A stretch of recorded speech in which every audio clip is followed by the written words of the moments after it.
जी स्वर्गीय घुले भैया यांच्या आरोपींना पकडण्यासाठी जी सभा झाली, जे आंदोलन झालं, त्या आंदोलनाला आमचासुद्धा पाठिंबा आहे। त्या कुटुंबाला न्याय मिळाला पाहिजे ही आमचीसुद्धा मागणी आहे। जे आरोपी आहेत ते अटकसुद्धा झाले पाहिजे ही सुद्धा आमची मागणी आहे। परंतु तिथं आलेल्या गुणरत्न सदावर्ते याने मराठा समाज आणि संघर्ष योद्धा मनोजदादा जरांगे पाटील यांच्याबद्दल अश्लीलपणे वक्तव्य केले, टिंगलटावाळी केली, मनोजदादावर अश्लील शेरेबाजी केली आणि विशेषतः मराठा समाजावर आणि मराठा समाजातल्या नेत्यावर सुद्धा शेरेबाजी केली।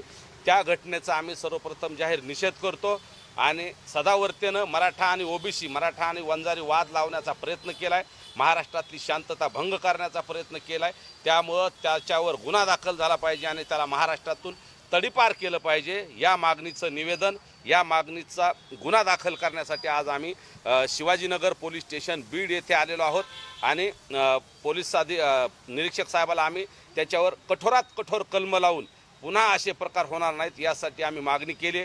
तसेच याच निवेदनातून आम्ही गृह विभागाला सुद्धा यांच्याच माध्यमातून पोलीस अधीक्षक साहेबांच्या माध्यमातून कडक कारवाई करून गुणरत्न सदावर्तेला हद्दपार केलं पाहिजे आणि वेळ प्रसंगी त्याच्या मुसक्या आवळून त्याला लॉकअपमध्ये सुद्धा टाकलं पाहिजे ही आमची मागणी। आपण जर पाहिलं तर राजकीय असेल, सामाजिक क्षेत्रात असेल, अनेक मंडळी जी आहेत ती जी पातळी असते बोलण्याची तर ती पातळी घसरून खाली चाललेत आणि त्यामुळे कुठेतरी सामाजिक शांतता बिघडत चालली असं वाटतं। मग सामाजिक शांतता बिघडायला लागली।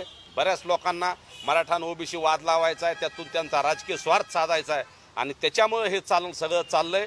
म्हणून मराठा समाजाला मुद्दाम टार्गेट करायचं, मराठा आणि ओबीसी वाद लावायचा हे प्रकार चालू आहेत। म्हणून हे थांबलं पाहिजे, म्हणून कठोरात कठोर कारवाई करावी, म्हणून आम्ही हे निवेदन दिले। अशा पद्धतीने जातीय तेढ निर्माण करणाऱ्या लोकांना काय इशारा द्याल?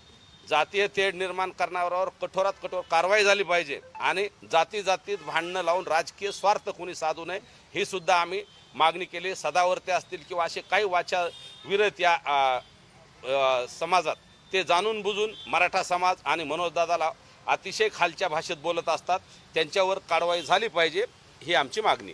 काल सदावर्ते म्हणाले की जरांगे पाटलाला 60 दिवसात घुले कुटुंबियाचं सांत्वन करण्यासाठी वेळ मिळाला नाही किंवा त्याच्यावरती बोलण्याचा त्यांना वेळ मिळाला नाही। मला वाटतं तो जरा डोक्यावर परिणाम झाला आहे सदावर्तेच्या असं वाटतं।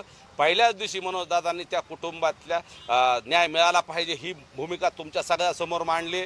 त्याच्यानंतर वेळोवेळी कालसुद्धा तुमचे काही पत्रकार गेले होते परवा दिवशी, त्यावेळेससुद्धा त्यांनी सांगितले त्या कुटुंबाला न्याय मिळावा ही त्यांची भूमिका आहे। वेळोवेळी मीडियात सांगितलं ठीक आहे, त्यांची तब्येतीमुळं किंवा ते सध्या जिल्ह्यातलं वातावरण थोडं वेगळं असल्यामुळं तिथं ते गेले नसतील, परंतु स्वर्गीय महादेव भैया मुंडेच्या कुटुंबाने बोलवलं, तिथं मनोजदादा गेले। त्या भगिनीने आमच्या हाक मारली होती मनोजदादाला की आम्हाला न्याय द्यायला या, तिथं गेले।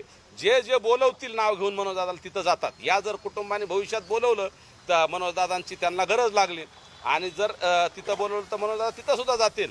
तसेच मनोजदादांनी त्या पुण्यातल्या कुलकर्णी कुटुंबातल्या एका भगिनीवरती अल्पवयीन मुलीवरती अत्याचार झाला, तिथंसुद्धा दादा गेले होते, परंतु तिथं कुटुंबाची इच्छा नव्हती म्हणून कुणालाच भेटायची परिस्थिती मानसिक नव्हती म्हणून ते वापस आलते।